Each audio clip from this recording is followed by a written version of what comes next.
नमस्कार मित्रांनो, तर आज सत्यनारायणची पूजा करणार आहे. तर चला मग तुम्हाला दाखवतो.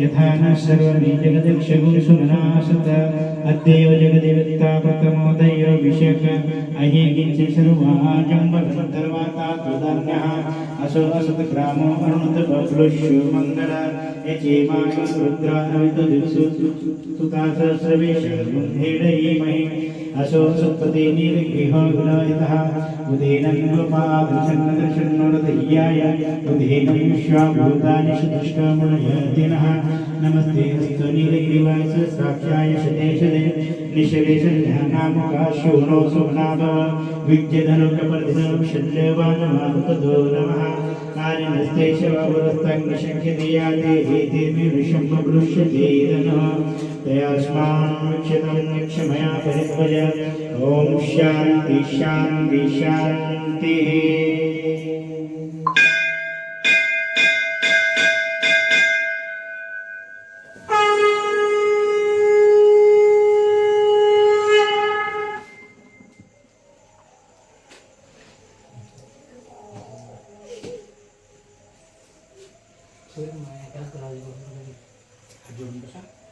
श्री गणेशाय नमः। श्री सत्य हात खाली अवघड होतले वेळात श्री सत्यनारायण कथा सुरुवात नेविने शरण्यामध्ये कर्षिनायक दहा पुराण सांगणाऱ्या संताना उजाले की हो मुनी ज्येष्ठ कोणत्या व्रताने व तपाने मनुष्याची सर्व इच्छा परिपूर्ण होतात हे ऐकण्याची आमची उत्कृष्ट इच्छा आहे, कृपा करून आम्हाला सांगावे।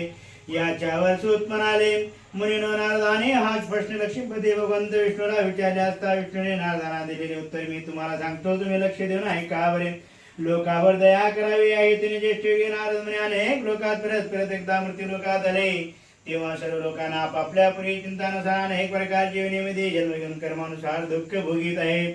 यांचे दुःख नाहीसे करण्याचे काय साधन आहे यांचा विचार करत नारद मुनी विष्णूकडे गेलेले आहेत। तेथे चतुर्भुज व शंख गळ्यामध्ये वनमाळा घातलेले भगवंताला पाहून भगवंताची स्तुती आरंभ केली। हे जो कोणी वाणी याहून वेगळा असून निर्गुण असून सर्व गुणाचे ठाई आहे, जगात जे जे काय दिसते या सर्वांच्या अगोदर भक्तांची दुःखी नष्ट करणारे या नारायणास माझा नमस्कार असो। श्री भगवंत म्हणाले, हे नारद तू इथे कशासाठी आला आहेस, तुझ्या मनात काय आहे ते मला सांग बरे, मी तुला सर्व काही सांगेन। नारद मुनी म्हणाले, मृत्यू लोकांमध्ये सर्वजण आपापल्या पापाप्रमाणे अनेक योनीमध्ये जन्म घेऊन दुःख भोगीत आहेत। आपली जर माझ्यावर कृपा असेल तर ही दुःखी नाही श्रावणाचा साधा उपाय सांगा आणि माझी ऐकण्याची इच्छा आहे। श्री भगवंत म्हणाले, लोकोपाच्या हेतूने तू हा चांगला प्रश्न विचारलाय, ज्यांच्या आचरणाने मोहजाळापासून मुक्त होतो असा उपाय सांगतो तो साधन कर बरे।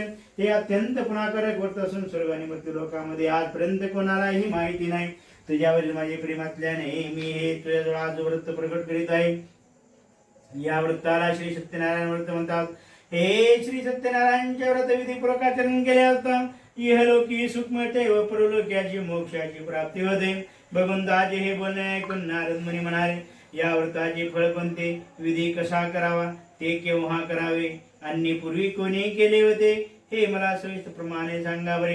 याच्यावर भगवंत म्हणाले, या व्रताने दुःख शोक नाहीसा होतो, धनधनाची समृद्धी प्राप्ती होते व संतती विजयी प्राप्ती होते। हे व्रत कोणत्याही दिवसांनी भक्तीने करावे।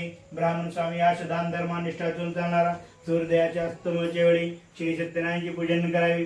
केळी दूध तूप सर्व पदार्थ सवापट एकत्र करून त्यांचा नैवेद्य अर्पण करावा। गव्हाचा रवा न मिळाला तांदळाचा रवा घ्यावा। साखर